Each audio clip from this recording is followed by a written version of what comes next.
Bismillahirrahmanirrahim. Assalamualaikum warahmatullahi wabarakatuh.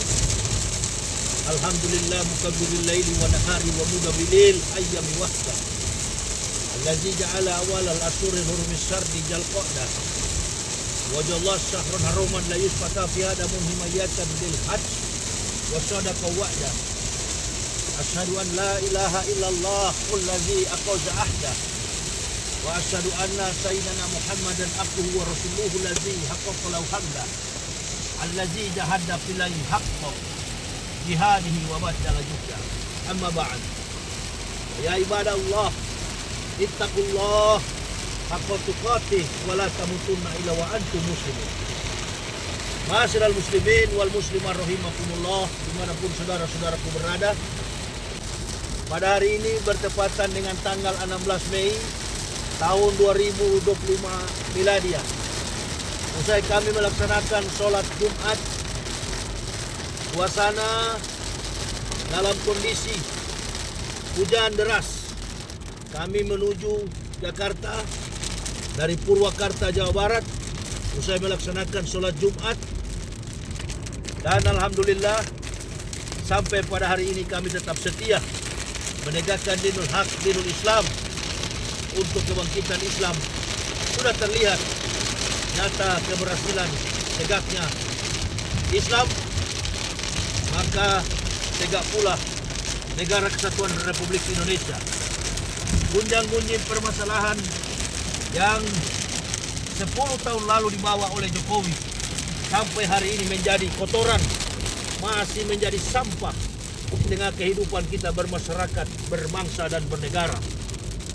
Mencari panggung agar supaya terlihat bahwa kemunculannya selalu ada di media sosial, selalu ada di media mainstream, televisi, dan di panggung-panggung publik. Senantiasa dihiasi dengan wajah dan komentar para netizen, masyarakat Indonesia pro kontra atas kejadian yang terjadi terkait dengan persoalan Jokowi, jasa rekayasa. Insya Allah masyarakat Indonesia yang paling bodoh di kampung sekalipun paham betul bahwa ini adalah permainan politik. Ini adalah satu manuver politik yang diperanartikan oleh sosok yang sudah menjadi mantan bekas presiden tapi ingin mencari panggung.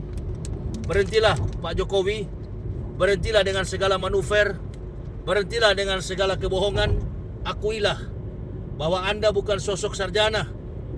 Ketidakmampuan Anda dalam berkomunikasi, ketidakmampuan Anda dalam berdemokrasi, ketidakmampuan Anda di dalam menyampaikan orasi-orasi politik, bahkan persoalan-persoalan terkait dengan masalah sosial, masalah budaya, masalah teologis secara agama.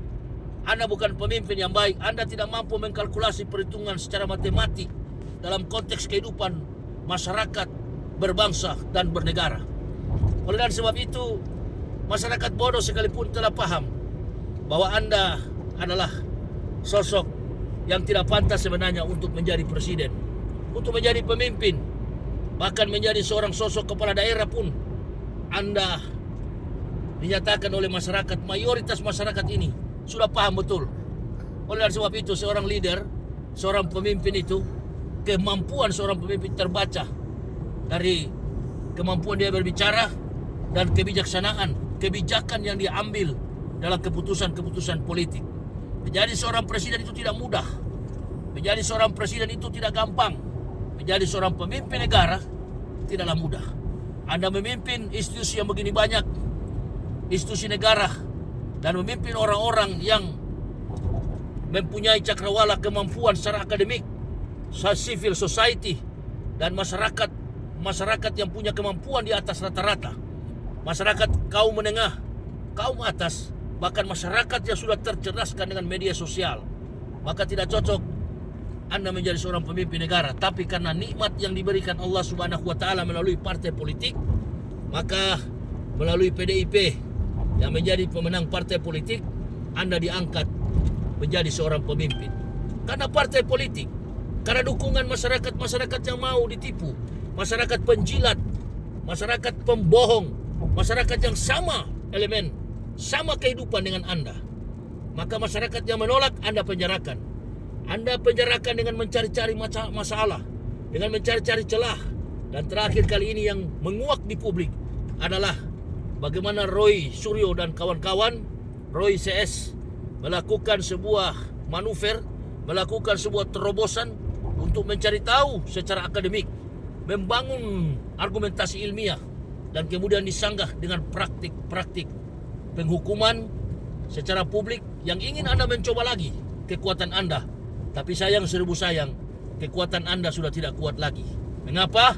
Karena kekuatan penuh ada di tangan presiden yang baru, presiden yang menjadi kecintaan rakyat Indonesia, presiden yang menjadi kecintaan masyarakat purnawirawan, para jenderal, perwira tinggi, perwira menengah, bahkan tentara nasional Indonesia, angkatan darat, angkatan laut, angkatan udara, dan pihak kepolisian yang betul-betul jujur atas negara ini, yang masih membela Presiden Bapak Haji Prabowo Subianto. Mudah-mudahan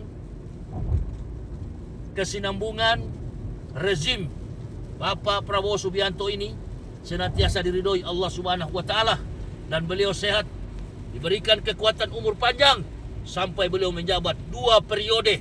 Jangankan 1 periode, 2 periode. Insya Allah kami selalu mendoakan Pak Prabowo dan kabinet yang sedang bekerja bersama dengan beliau. Tapi kabinet-kabinet, bagian individu, person yang masuk dalam kabinet merah putih, orang-orang munafik yang masih berpihak kepada pikiran Jokowi, dan beberapa jenderal munafik yang ada di pihak Jokowi, insya Allah disingkirkan oleh Bapak Prabowo Subianto. Kami mendoakan beliau agar beliau senantiasa dalam ridho ampunan keselamatan dari Allah Subhanahu wa taala, hingga negara kita, negara kesatuan Republik Indonesia, merasakan masyarakat yang berdaulat, kemakmuran dan kesejahteraan dari saat ini sampai insya Allah beliau menjabat pada periode yang kedua. Kami mendoakan terus agar senantiasa Bapak Jenderal Prabowo Subianto dan Kabinet Merah Putih dalam naungan ridho Allah Subhanahu wa taala. Inilah yang bisa kami sampaikan. Mudah-mudahan Allah Subhanahu wa taala memberikan kepada kita semua pertolongan, dan negara kesatuan Republik Indonesia selalu damai dari persoalan-persoalan yang dibangun oleh Jokowi dan kubunya, para penjilat-penjilat yang menjilat sampai hari ini. Mereka masih menjilat, bahkan dengan tidak tahu malu. Mereka masih tampil di depan publik untuk membela. Sudah kelihatan kesalahannya. Kami masyarakat Indonesia dan para pendakwa akan selalu membela dan mendoakan presiden kita dan kabinet yang beliau pimpin, Pak Prabowo Subianto, beserta dengan para menteri. Barakallah, la ilaha illallah Muhammad Rasulullah. Allahumma sholli ala Sayyidina Muhammad wa ala ali Sayyidina Muhammad. Allahumma sholli ala Muhammad wa ala ali Muhammad. Wassalamualaikum warahmatullahi wabarakatuh. Allahu Akbar.